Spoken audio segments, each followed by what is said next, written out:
నమస్తే ఫ్రెండ్స్, నేను మీ Sravani Harsha. Welcome back to our channel.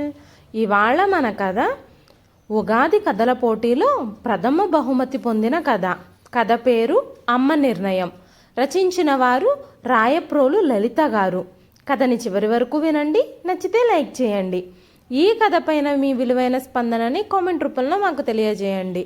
కొత్తవారు ఎవరైనా చూస్తున్నట్లయితే మన ఛానల్ని సబ్స్క్రైబ్ చేసుకోండి. చెల్లికో 1000 రూపాయలు పంపించరా. ఈ నెల వాళ్ళ ఆయనకి కటింగ్స్ ఎక్కువయ్యాయట. జానకి పెద్ద కొడుకు రఘుతో చెప్పింది. ఒకసారి అక్కయ్యకు పంపించాలంటావు, ఒకసారి చెల్లికి ఇబ్బంది అంటావు. తమ్ముణ్ణి పంపించమనొచ్చు కదా, నీ పెన్షన్ అంతా వాడికే ఇస్తావు అంటూ కస్సుమన్నాడు రఘు. అదేమిట్రా అలా అంటావు, వాడికి 3 పిల్లలున్నారు. ఫ్లాట్ అద్దె నువ్వే తీసుకుంటున్నావు కదా. అక్క చెల్లెళ్ళకి అవసరాలు వస్తే ఆదుకోవాల్సింది మనమే కదా. జానకి కొంచెం గట్టిగానే అంది. ఏమోనమ్మా, మొన్న వైదేహి రాళ్ల అడ్డిగా పెట్టుకుంటానంటే నువ్వు ఇవ్వలేదట, అది ఏడుస్తోంది. అక్కయ్య కూతురు అడిగితే కూరల సెట్ ఇచ్చావట. రఘు అలా అడుగుతూ ఉంటే జానకి నిర్ఘాంతపోయింది. పెద్ద మనవరాలు పెళ్ళికి వెళుతూ, అమ్మమ్మ నీ కూరల సెట్ పెట్టుకుంటాను, ఇస్తావా, నా డ్రెస్కి మ్యాచ్ అవుతుంది అని అడిగితే, నీకన్నా నాకు ఇంకెవరే ముఖ్యులు అంటూ ఇచ్చింది. వైదేహి అక్కడే ఉందన్న విషయాన్ని అంతగా పట్టించుకోలేదు. రాళ్ళ అడ్డిగా కుక్కెం విరిగితే బాగు చేయించమని పెద్ద కూతురికిచ్చింది. అందువల్ల వైదేహి అడిగినప్పుడు మాట్లాడకుండా ఊరుకుంది. ఆ మర్నాడే రఘు జానకి నగల్ని లిస్టు రాసి బ్యాంకు లాకర్లో పెట్టొచ్చాడు. జానకి లాకర్ ఓపెన్ చేసే అవకాశం కూడా లేకుండా ఆవిడ పేరే లేదు. జానకి భర్త జానకిరామ్ మంచి ఉద్యోగమే చేశాడు. ఉన్న ఇల్లు కాకుండా ట్యాక్స్ రిబేట్ వస్తుందని ఇంకో ఫ్లాట్ కూడా కొన్నాడు. జానకి బంగారం అంటే ఇష్టమని బాగానే కొనిపెట్టాడు. రిటైర్మెంట్ బెనిఫిట్స్లో ఇంట్లో అందరు ఆడవాళ్ళని బంగారం కొనుక్కోమని డబ్బులు ఇచ్చాడు. ఆయన ఉన్నంతకాలం జానకి బ్రతుకు దర్జాగానే గడిచిపోయింది. ఒకరోజు ఉన్నట్టుండి గుండె పట్టుకుని పడిపోయాడు. హాస్పిటల్కి తీసుకెళ్లే అవసరం లేదని 108 వాడు వచ్చి చూసి చెప్పి వెళ్ళిపోయాడు. అంతే, అప్పటి నుండి జానకి జీవితం అతలాకుతలమైంది. కొడుకులిద్దరూ ఆవిడ్ని 6 నెలలు పంచుకున్నారు. సొంత ఇంట్లోనే రఘు కుటుంబం ఉంటారు. రవి వేరే ఊళ్ళో ఉద్యోగం చేసేవాడు. ఈ మధ్యే ఇదే ఊరు వచ్చిన అత్తవారి మీద మోజుతో వాళ్ళింటికి దగ్గరలోనే ఇల్లు తీసుకున్నాడు. సొంత ఇంట్లోనే రఘు కుటుంబం ఉంటున్నారు. పోన్లే, ఇద్దరూ నా కొడుకులే కదా అన్నట్టు రవికి తన ఫ్యామిలీ పెన్షన్ రాగానే చెక్కిస్తుంది. ముందు కొడుకులిద్దరూ తలో 1000 ఇచ్చేవాళ్ళు.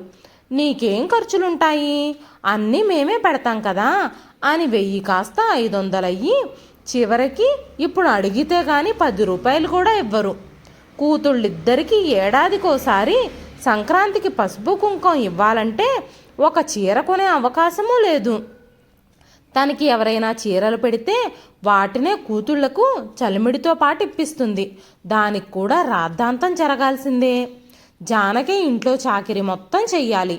పుల్ల పెరుగు పడక చిన్న గిన్నెతో తోడు పెట్టుకుంటే పెద్ద కోడలు వైదేహి రోజుకొకసారి మా అత్తగారికి నాజూకు ఎక్కువ, పూట పూట తాజా పెరుగు కావాల్సిందే, ఇంటిల్లి పాది పుల్ల పెరిగే తింటుంటే ఈవిడ గారికి మాత్రం పడదు అని వినడానికి ఎవ్వరూ దొరకపోతే పనమ్మాయికి 10ఓసారైనా చెబుతుంది.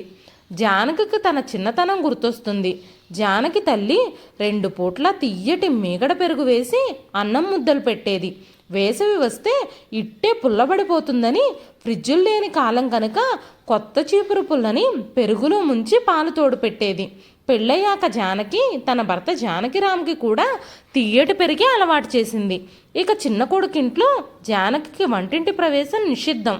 కాఫీ ఎవ్వరూ తాగరు. చిన్న కోడలు వసుధ పొద్దున్నే అన్నం గిన్నెంత పెద్ద గిన్నెలో టీ పెడుతుంది. అందులో పాలు, పంచదార, టీ పొడి అన్నీ తక్కువే వేస్తుంది. పూటకి 3 సార్లు పొంగిన పాలు, చిక్కటి ఫిల్టర్ డికాషన్ అలవాటైన జానకి ఆ నీళ్ళ టీ తాగుతుంటే వాంతి వచ్చినట్టుండేది. వద్దమ్మా అని తాగడం మానేసింది. మామూలుగా మాటలే ఉండని తోడికోడళ్ళు అత్తగారి మీద బాగానే చెప్పుకుంటారు కాబోలు. పెద్ద కొడుకు ఇంటికి వెళ్ళినప్పుడు వైదేహి మీరు కాఫీ టీలు మానేశారట కదా, మీకు పెట్టే శ్రమ కూడా ఎందుకులేండి, నేనే పెడతాను అనేది. దాంతో జానకికి ప్రీతిపాత్రమైన కాఫీకి కూడా గతి లేకుండా పోయింది. వైదేహికి అన్నీ వండిపెట్టినా తినడానికి లేదు. చివరికి మిగిలిన అడుగు బొడుగు తినాల్సిందే. వసుధ ఇంట్లో వండక్కర్లేదు కానీ తినేది కూడా ఏమీ ఉండదు. బయటికి మాత్రం పంచభక్ష పరమాణాలు వండి పెడుతున్నట్టు చెప్తూ ఉంటుంది. రవి నమ్ముతాడు. అమ్మా నాకు చాలా నడునొప్పి వస్తుందమ్మా, ఆయనకు క్యాంపులున్నాయట, నువ్వు మీ అమ్మ దగ్గర రెస్ట్ తీసుకో, నేను పిల్లలు ఏదో తంటాలు పడతాము అన్నారు, రేపు బయలుదేరి వస్తున్నాను అంటూ పెద్ద కూతురు ఫోన్ చేయగానే జానకి గతుక్కుమంది. ఏడాదికోసారి వచ్చినప్పుడు మరదళ్ల మూతి విరుపులు పెద్ద కూతురికి కొత్తేం కాదు, కానీ ఇలా ఒంట్లో బాగోలేదని వస్తే వైదేహి రఘు ఏమంటారో అని జానకి భయం. అమ్మ దగ్గరికి రావడానికి కూడా భయపడాలా అంటుంది పెద్ద కూతురు. జానకి కూర్చొని తీవ్రంగా ఆలోచించింది. తమ సొంత ఊర్లో ఒక పాతకాలం నాటి పెంకుటిల్లుంది.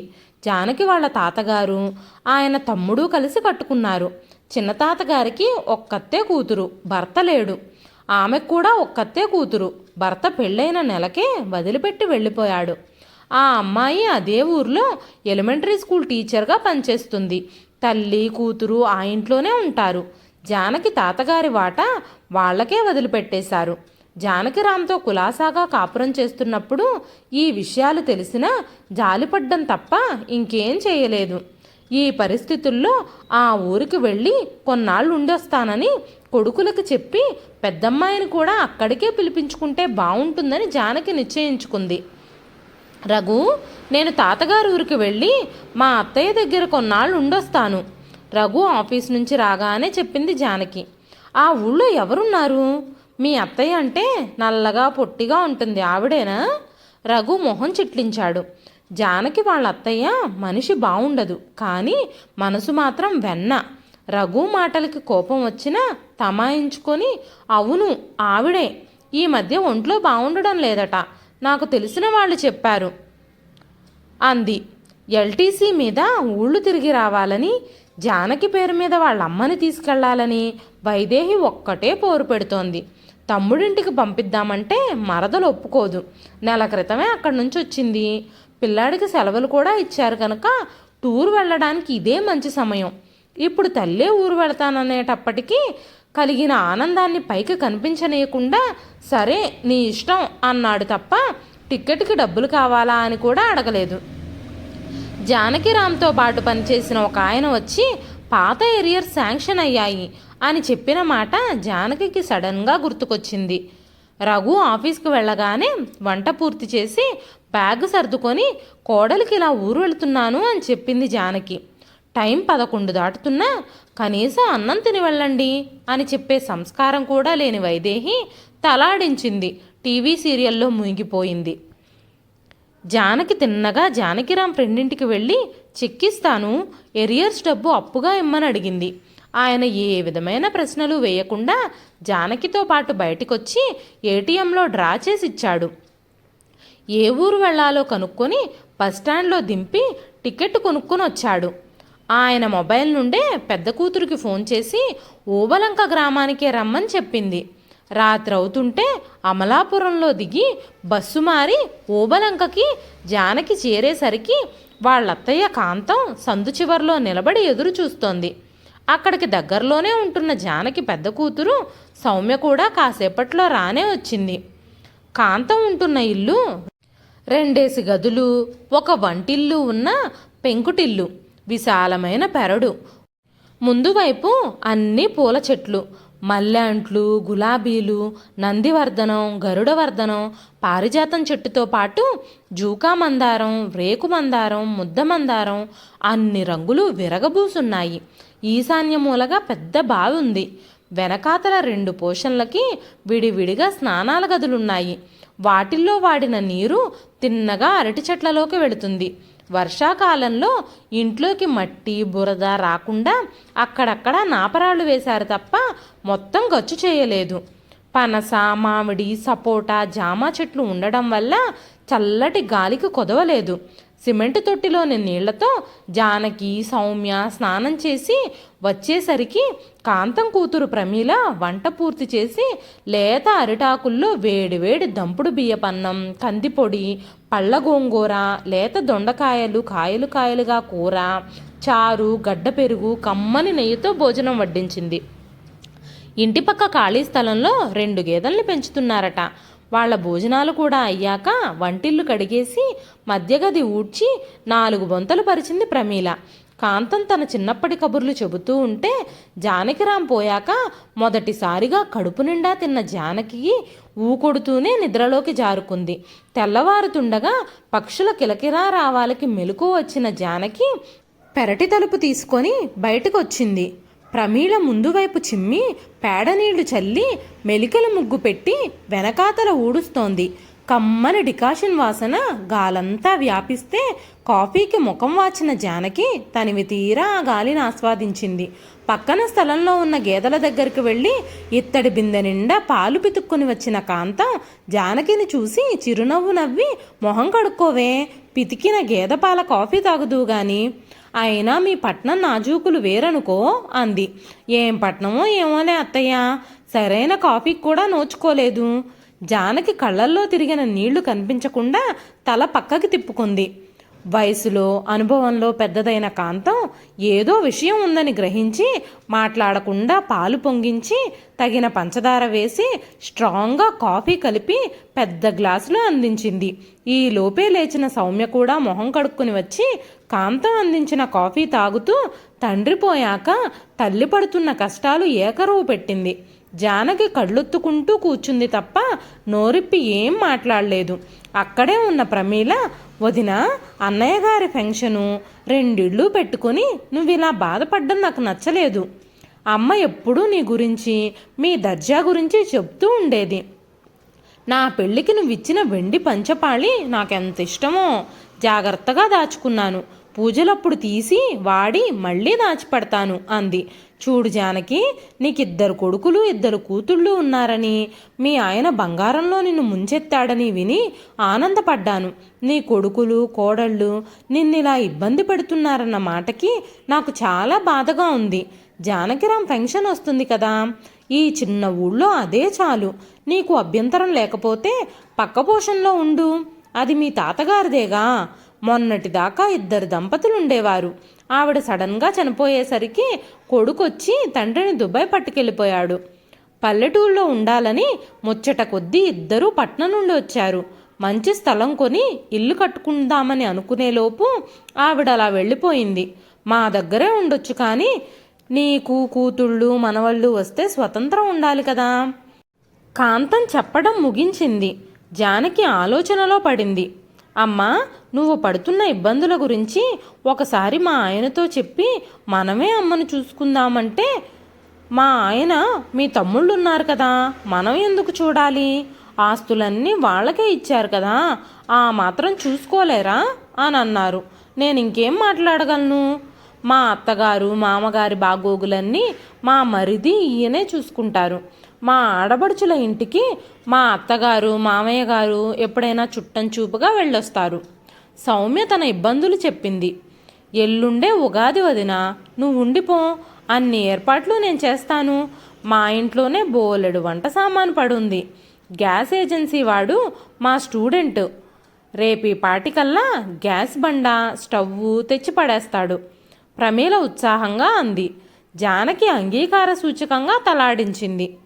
సౌమ్య, తొందరగా స్నానం చేసి తయారైతే నేను స్కూల్కి వెళ్లే ముందు ఆచారి గారి దగ్గరికి తీసుకెళ్తాను. ఆయన హస్తవాచి చాలా మంచిది. 3 రోజుల్లో నీ నడురు నొప్పి మటుమాయమవుతుంది. ప్రమీల లేచింది. ఆ రోజు ఉగాది. సౌమ్య భర్త 2 పిల్లలు వచ్చారు. జానకి పొద్దున్నే లేచి వాకిలంతా చిమ్మితే ప్రమీల నీళ్లు జల్లి 2 గుమ్మాల ముందు తలో ముగ్గు పెట్టింది. ముందు రోజే సౌమ్య ప్రమీల కలిసి అన్ని గడపలకి పసుపు పూసి కుంకుమ బొట్లు పెట్టి మామిడాకుల తోరణాలు కట్టారు. అందరి తలంట్లు అయ్యేసరికి కాంతం పెద్ద వెండి గిన్నె నిండా షడ్రుచుల ఉగాది పచ్చడి చేసి దేవుడికి నైవేద్యం పెట్టి అందరికీ తలో కాస్త చేతుల్లో పెట్టింది. ఉప్పు, కారం, పులుపు, వగరు, చేదు, తీపి సమపాళ్లల్లో పడి ఉగాది పచ్చడి ఎంత రుచిగా కుదిరిందంటే సౌమ్య కొడుకు, కూతురు చిన్న గిన్నెలు తెచ్చుకొని మళ్ళీ పెట్టించుకొని తినేశారు.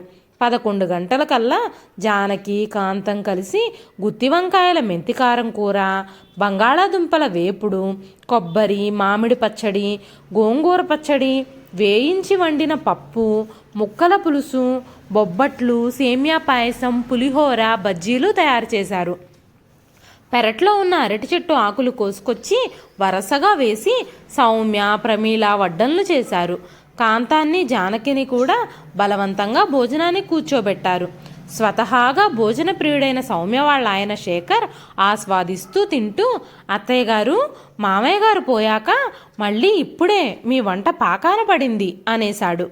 మా అమ్మ ఎప్పుడూ రుచిగానే చేస్తుంది. మీకే ఈ వాతావరణం బాగా నచ్చేసరికి రుచులు బాగా అర్థమయ్యాయి అంది సౌమ్య నవ్వుతూ. అంతేనంటావా? అయితే ఓకే అన్నాడు శేఖర్. అతని అభినయానికి అందరూ ఒక్కసారిగా నవ్వేశారు. అందరి నవ్వులతో ఆ పాతకాలం ఇల్లు కళకళలాడింది. ఇదండి ఈరోజు కథ. ఈ కథ నచ్చితే ఒక లైక్ చేయండి. ఈ కథ పైన మీ విలువైన స్పందనని కామెంట్ రూపంలో మాకు తెలియజేయండి. మరెన్నో ఇలాంటి ఇంట్రెస్టింగ్ కథల కోసం మన ఛానల్ని సబ్స్క్రైబ్ చేసుకోండి. మరొక మంచి కథతో మళ్ళీ కలుస్తానండి. అంతవరకు సెలవు.